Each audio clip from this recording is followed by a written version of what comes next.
Zakir Hussein வந்து ஒரு ப்ராடிகி child. இதை தவிர்த்து யுனைடெட் ஸ்டேட்ஸோட மிகப்பெரிய உயரிய விருது மியூசிஷியன்ஸ்க்கும் பெரிய பெரிய ஆர்டிஸ்டுக்கும் கொடுக்குற விருது வாங்கியிருக்காரு.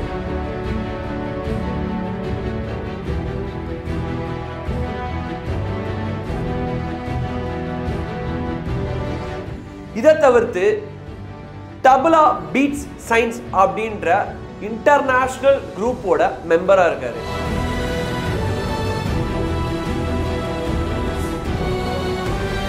ஸோ இந்த மாதிரி இவர் வெறும் தபலா பிளேயர் மட்டும் இல்லாமல் நிறைய எக்ஸ்ட்ராடினரி விஷயங்கள்லாம் நம்மளுக்காக பண்ணியிருக்காரு.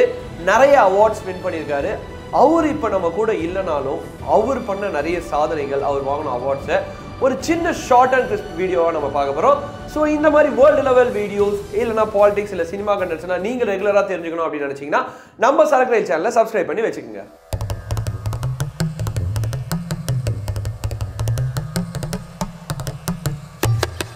அல்லா ராக்கா அண்ட் பவி பேகம் இந்த தம்பதிக்கு வந்து 1951 மார்ச் 9 மகனாக பிறக்கிறார் Zakir Hussain.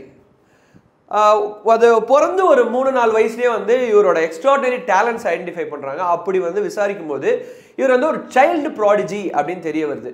Child prodigy means என்னன்னா வயசுக்கு அதிகமாக இருக்கிற டேலண்ட்ஸ். இப்போ நம்ம வந்து ஒரு 10th படிக்கிற சப்ஜெக்டை வந்து அசால்ட்டாக கோப்பப் பண்ணுறோம். ஆனால் நம்ம வந்து 4th தான் படிக்கிறோம் அப்படின்னா அது ஒரு எக்ஸ்ட்ராடினரி டேலண்ட். ஏன்னா 10th படிக்கிற சப்ஜெக்டை நம்ம கோப்பப் பண்ணி அதை லேர்ன் பண்ணி அதை கிராப் பண்ணி நம்மளால் வெளியிலும் அவுட்புட் கொடுக்க முடியுதுன்னா அது எக்ஸ்ட்ராடினரி டேலண்ட் தான். ஸோ அந்த டேலண்ட் தான் வந்து ஜாகிர் ஹுசேனுக்கு இனிஷியலாக இருக்குது. இதை அவரோட அப்பா அல்லா ராக்கா ஐடென்டிஃபை பண்ணியிருக்காரு. ஐடென்டிஃபை பண்ணி இனிஷியல் ஸ்டேஜஸ்லேயே தான் கற்றுக்கிட்ட அல்லா ராக்கா அவரை பற்றி சொல்ல மறந்துட்டேன் பாருங்க. அவர் வந்து ஒரு ஃபேமஸ் மியூசிஷியன் இன் இயர்லி 1930 அந்த மாதிரி ரேஞ்சில். ஸோ அவர் வந்து அவருக்குன்னு ஒரு தனி பெருமை இருக்குது. அவரோட மூத்த பையன் தன்னோட வித்தைகளெல்லாம் கற்றுக் கொடுக்கணும் அப்படின்ற கட்டாயம்லாம் தாண்டி அவருக்கு வந்து ஆர்வம். இதெல்லாம் நம்ம கற்றுக் கொடுத்து அதை வந்து எப்படியாவது இந்த தப்லா பிளேயிங்கை வந்து இன்டர்நேஷ்னல் லெவலில் ஃபேமஸ் ஆக்கணும் அப்படின்றது தான் அவரோட மெயின் மோட்டிவ். ஸோ அப்படி இருக்கும்போது இது சைல்ட் ப்ராடிஜி. ஸோ தன்னுடைய டேலண்ட்டு வந்து வெளியில் தெரியணும். ஸோ அப்படி இருக்கும்போது பையன் வளர்றான். ஸ்கூல் லைஃப்பும் வந்து பேலன்ஸ் பண்ணணும், காலேஜ் லைஃப்பும் பேலன்ஸ் பண்ணணும் வளர வளர. அப்படி அவர் பண்ண பிளான் தான் ஏர்லி மார்னிங் 3 மணிக்கெலாம் எழுந்து வந்து இந்த மாதிரி மியூசிக்கு வோக்கலு இதெல்லாம் வந்து டீச் பண்ணுவாராம் ஜாகிர் ஹுசேனுக்கு.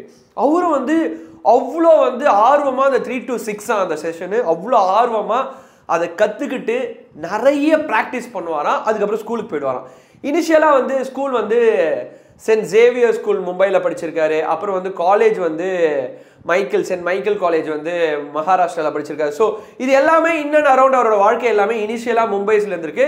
ஸோ இப்படி படிக்க ஆரம்பித்து தன்னோட மியூசிக் அப்பா மூலியமாக கற்றுக்க ஆரம்பிக்கும் போது 7 வயசு, அதாவது ஸ்கூல் லைஃப் நடந்துட்டு இருக்கும் போதே 7 வயசில் தன்னுடைய ஃபர்ஸ்ட் கான்சர்ட்டை வந்து மும்பையில் பண்ணியிருக்காரு. அதுதான் வந்து எல்லாத்துக்கும் ஒரு மிகப்பெரிய பிள்ளையார் சுழி. ஸோ அதை ஆரம்பிச்சுட்டு அப்புறம் ஸ்கூலிங் கண்டினியூ பண்ணுறாரு, பேரலாக லேர்ன் பண்ணுறாரு, திருப்பி காலேஜ் லைஃப் போகுது. அப்படியே லேர்ன் பண்ணிகிட்டே இருக்கும்போது ஃபர்ஸ்ட் டைம் இவரோட டேலண்ட்டை பார்த்து சித்தார் மாஸ்ட்ரோ ரவிசங்கர் யூஎஸில் ஒரு கான்சர்ட்டுக்காக இவரை கூப்பிடுறாரு. அப்படி கூப்பிட்டு அவரோட இனிஷியல் ஜேர்னி இந்தியாவிலேருந்து ஸ்டார்ட் ஆகி இன்டர்நேஷ்னல் கெரியருக்கு ஒரு மிகப்பெரிய கேட்வே ஓப்பன் ஆச்சு சித்தார் மாஸ்ட்ரோ ரவிசங்கர் கிட்ட. அதுக்கப்புறம் படிப்படியாக நிறைய பேர் கூட கான்டாக்ட்ஸ். என்னன்னா அவருடைய ஒரு அந்த தோற்றம் இருக்குல்ல, இப்போ ரஹ்மான் ஆரம்ப கட்டத்தில் ரோஜாவில் எப்படி இருந்தார் அந்த ஹேர் ஸ்டைலு, அதுக்கப்புறம் அவர் வந்து அந்த தப்லா அடிக்கிற ஒரு ஸ்டைலு, அந்த ஸ்டைல் கூட சேர்ந்து வர அந்த தப்லா சத்தம், அதை மக்களுக்கு எடுத்துகிட்டு போகிறது, இந்த கலையை வந்து வெளியில் பரப்பணும்னு சொல்லி மகனும் அப்பாவும் அல்லா ராக்காவும் வந்து பட்ட கஷ்டங்களுக்கு எல்லாமே வந்து ஒரு இன்டர்நேஷ்னல் லெவலில் கேட்வே ஓப்பன் கிடச்சிது. 1973 அலி அக்பர் கான் அப்படின்ற ஒரு மிகப்பெரிய மியூசிஷியனோட ட்ரூப்பில் வந்து ஒரு தப்லா பிளேயர் தேவைப்பட்டார். ஸோ அங்கே வந்து அதுக்கப்புறமா ஜாயின் பண்ணுறாரு ஜாகிர் ஹுசேன். ஸோ ஃபஸ்ட்டு வந்து இன்டர்நேஷ்னல் லெவலில் கேட்வே ஓப்பன் ஆச்சு தப்லா பிளேயருக்கு. பட் இவர் கூட சேர்ந்த பிறகு வருஷத்துக்கு 150 கன்சர்ட் டேட்ஸ், அதாவது 150 கன்சர்ட்ஸ் பண்ணுவாங்களாம். ஒரு வருஷத்துக்கு இருக்கிறது 365 நாள். அப்போ பார்த்தீங்கன்னா 150லேருந்து 160 கன்சர்ட் பண்ணுறாங்கன்னா அவங்க வருஷம் ஃபுல்லாக ஒன்று லேர்ன் பண்ணிகிட்டே இருக்கணும், பிஸியாக இருக்கணும், திருப்பி லேர்ன் பண்ணணும், பிஸியாக இருக்கணும். இது எல்லாமே 1973 இயர்லியில் இந்த கன்சர்ட்ஸ் எல்லாமே வந்து இந்தியாவில் மட்டும் நடந்து கிடையாது. India, US, UK Australia, Dubai, இந்த மாதிரி வெளிநாட்டு கண்ட்ரீஸ்ல நிறைய கன்சர்ட்ஸ் நடந்திருக்கு. அப்பதான் வந்து ஜாகிர் ஹுசேனோட நேம் வந்து இன்டர்நேஷனல் லெவல்ல பயங்கரமா ஸ்ப்ரெட் ஆக ஆரம்பிச்சிருக்கு. இவர் வந்து இனிஷியல் லெவல்ஸ்ல வந்து நம்மளோட கிளாசிக் மியூசிக்ல தான் மெயின் ஃபோக்கஸ். ஸோ அப்படி பார்க்கும்போது இந்தியன் கிளாசிக் மியூசிக்ஸில் மலையாளம், ஹிந்தி, அப்புறம் ஒரு சில தமிழ் படம், அதுக்கப்புறம் வந்து பெரிய பெரிய படங்களுக்கு, இங்கிலீஷ் படங்களுக்குலாம் வந்து மியூசிக்ஸ் வந்து இனிஷியலாக போட்டு கொடுத்துருக்காரு. ஸோ கிட்டத்தட்ட அவரோட கெரியரில் வந்து ஒரு 150க்கும் அதிகமான படங்களில் வந்து மியூசிக் போட்டிருக்காரு.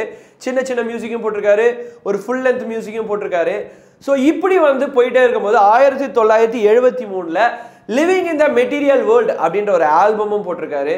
1979 late 1979 into the music and earth, wind and fire அப்படின்னு சொல்லி ஒரு ஆல்பம் போட்டிருக்காரு.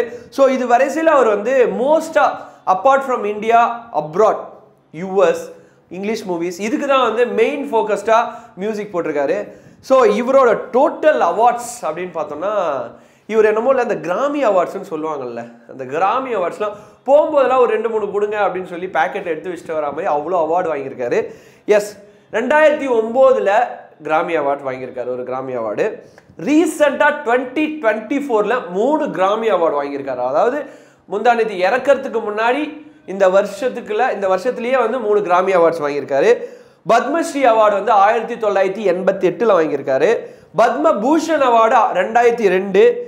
இப்படி வந்து அவரோட அவார்டோட எண்ணிக்கைலாம் அப்படியே போயிட்டே இருக்கலாம். பட் இதில் வந்து கெரியர்லேயே ஒரு முக்கியமான அவார்டு, நான் ஃபர்ஸ்டே சொன்ன மாதிரி யூஎஸில் மியூசிஷியன்ஸ் இல்லை பெரிய பெரிய ஆர்டிஸ்டுக்கு கொடுக்குற மிகப்பெரிய உயரிய விருது நேஷனல் ஹெரிடேஜ் ஃபெல்லோஷிப் அப்படின்ற அவார்டு வாங்கியிருக்காரு.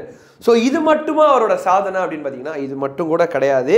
இவர் என்னன்னா தப்லா பீட்ஸ் சயின்ஸ் அப்படின்னு சொல்லி ஒரு இன்டர்நேஷ்னல் குரூப் இருக்கு. அந்த இன்டர்நேஷ்னல் குரூப்போட மெம்பர். அதில் வந்து அந்த குரூப்புக்கு ஒரு தப்லா எப்படி சயின்ஸு இல்லை ஃபிசிக்கலாக வந்து ஒரு மனநிலைமையை இல்லைனா வந்து ஒரு மியூசிக் வந்து ஒரு உடம்பை வந்து எப்படி கண்ட்ரோல் பண்ணுது அப்படின்ற ஒரு குரூப்பில் வந்து பில் ஆஸ்வெல் அப்படின்ற ஒரு இன்டர்நேஷ்னல் மியூசிஷியன் கிரியேட் பண்ண தப்லா பீட்ஸ் சயின்ஸ் அப்படின்ற ஒரு குரூப்பில் இவர் ஒரு அஃபிஷியல் மெம்பர். அதுக்காக வந்து ரொம்ப உழைச்சிருக்காரு. ஏன் அப்படின்னு பார்த்தோன்னா தப்லா அப்படின்ற ஒரு விஷயத்த ஒரு அப்பா அல்லார் அக்காவும் ஜாகிர் ஹுசைனும் மெயின் மோட்டிவாக இன்டர்நேஷ்னல் லெவலில் எடுத்துகிட்டு போகணும் அப்படின்ற ஒரு மோட்டிவ் வந்து இந்த குரூப் மூலியமா அவர் நிறைய நிறைவேற்றிருக்காரு. ஏன்னா இந்த குரூப் மூலியமா கிட்டத்தட்ட ஒரு 80+ கன்சர்ட்ஸ் நடத்தியிருக்காரு. அந்த கன்சர்ட் ரொம்ப ரொம்ப சக்ஸஸ் ஆயிருக்கு. So all over the world Zakir Hussain plus tabla. அது மட்டும் இல்லாமல் ஆஸ் அ 90s கிட்டாக எனக்குமே தெரியும் தப்லா அப்படின்னா வந்து நம்ம வந்து அந்த சின்ன வயசில் இந்த கேசட்லலாம் பார்ப்போம், இவரோட ஃபோட்டோஸ் போட்டிருக்கோம். சில சமயம் வந்து ஏஆர் ரஹ்மானும் இவரும் ஒரே மாதிரி இருப்பாங்கன்னு கூட நான் ரிசம்பிள்லாம் பண்ணியிருக்கேன், நினச்சிருக்கேன். ஸோ அப்படிப்பட்ட ஒருத்தர் நம்ம கூட இன்னைக்கு இல்லை. இருந்தாலும் பரவாயில்ல, அவர் வந்து நமக்காக விட்டு சென்ற அந்த சுவடுகள், அது மட்டும் இல்லாமல் அவர் சாதித்த சாதனைகள் வந்து எப்பவுமே பேசப்பட்டுட்டே இருக்கும். இது வந்து ஒரு மிகப்பெரிய எடுத்துக்காட்டு. எங்கேயோ இருந்த ஒரு விஷயம் தபலா. அந்த தபலாவை வந்து அந்த தபலாவும் வந்து ஒரு மியூசிக், அந்த மியூசிக்லேயும் வந்து ஒரு மிகப்பெரிய வாழ்க்கை இருக்குது. மக்கள் அதையும் ரசிக்கணும் அப்படின்னு சொல்லி எடுத்த ஒரு இனிஷியல் ஸ்டெப்பு இன்னைக்கு வந்து ஜாகிர் ஹுசைனை போற்றுற அளவுக்கு எல்லாருமே மாறி இருக்காங்க. அப்படின்னா அது சாதாரண எஃபர்ட் கிடையாது. எனிவே, ஆழ்ந்த இரங்கல் எங்கள் சரக்கு ரயில் சார்பாகவும் விஜய் கார்த்திக் சார்பாகவும். So this Vijay Karthik signing off. டடா, பபாய், see you.